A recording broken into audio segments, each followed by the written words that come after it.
Olá, pessoas, tudo bom? Eu estou fazendo a leitura desse livro, Desvendando os Segredos da Linguagem Corporal.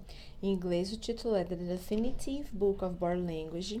E aí eu me propus a ler nas redes sociais. Eu estou lendo no Snapchat e também lendo no Periscope junto com vocês. Eu costumo ler rabiscando o livro, como vocês vão ver mais aqui na frente. E hoje eu fiz a leitura do primeiro capítulo.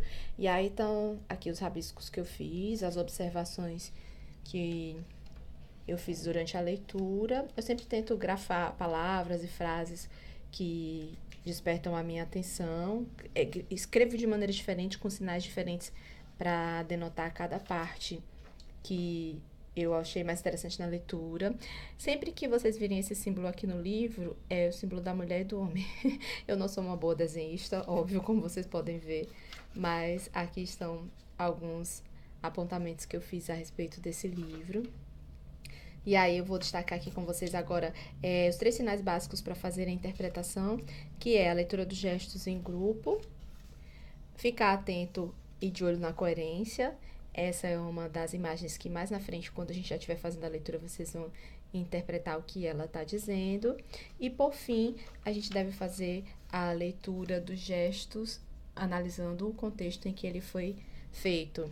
Isso aqui é um sinal de que a pessoa está mentindo. As crianças fazem muito isso quando elas vão mentir.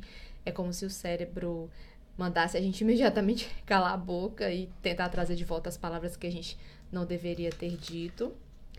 E, por fim, os autores nos falam que a gente tem que praticar isso por 5 minutos diários para que a linguagem corporal possa ser compreendida por nós. E aí uma das maneiras de praticar, eles dizem que é vendo a TV e tentando analisar as imagens que as pessoas transmitem e também nas conversas em grupo. Então os autores até brincam e falam que se a gente for para um clube ou para uma reunião, a gente vai perceber como que as pessoas se comunicam com a linguagem corporal que vai além das palavras. E aí aqui eu fiz um resuminho para vocês das partes que eu achei mais interessantes do livro, que ele faz uma análise histórica do comportamento, da leitura de comportamento que a gente faz do mundo, né? Então, aliás, da leitura que a gente faz do mundo. Começou quando ainda não tinha comunicação verbal, né? O homem se comunicava apenas por gestos. Aí houve a evolução, então a comunicação passou a ser escrita e a cada uma delas um desafio diferente, né? Com o rádio, a linguagem oral passou a ter muita importância e aí quem se comunicava bem, mesmo que não tivesse uma aparência tão boa, acabava se dando bem pela oralidade. E agora a era da linguagem corporal, então tudo que o nosso corpo expressa está falando às vezes muito mais do que aquilo que a gente pensa. Um dos apontamentos aqui, e é ciência, tá? Não é discurso feminista. O homem utiliza de 4 a 6 áreas do cérebro para fazer a análise de comportamentos e a mulher de 14 a 16 áreas. Por isso que dizem que as mulheres são mais intuitivas. Não quer necessariamente dizer que o fato de ter mais campos interpreta melhor. Pode ser que o homem com menos áreas do cérebro utilizadas interprete melhor, né? É questão de pessoas.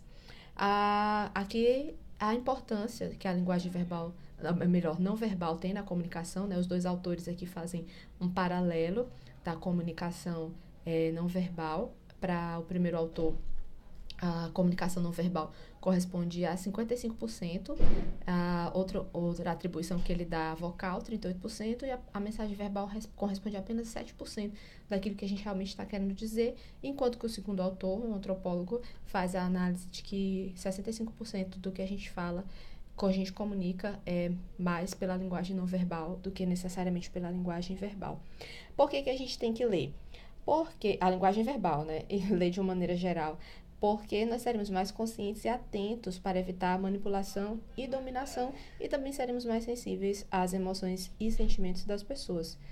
Eles propõem que 5 minutinhos de exercício diário é o suficiente para a gente fazer a linguagem corporal, que é o reflexo externo do estado emocional da pessoa. Então, espero que vocês tenham curtido essa leitura comigo. Eu estou nas redes sociais, no Periscope e também no Snapchat fazendo a leitura desse livro, né? Amanhã a gente fará o segundo capítulo, eu convido vocês a estarem comigo.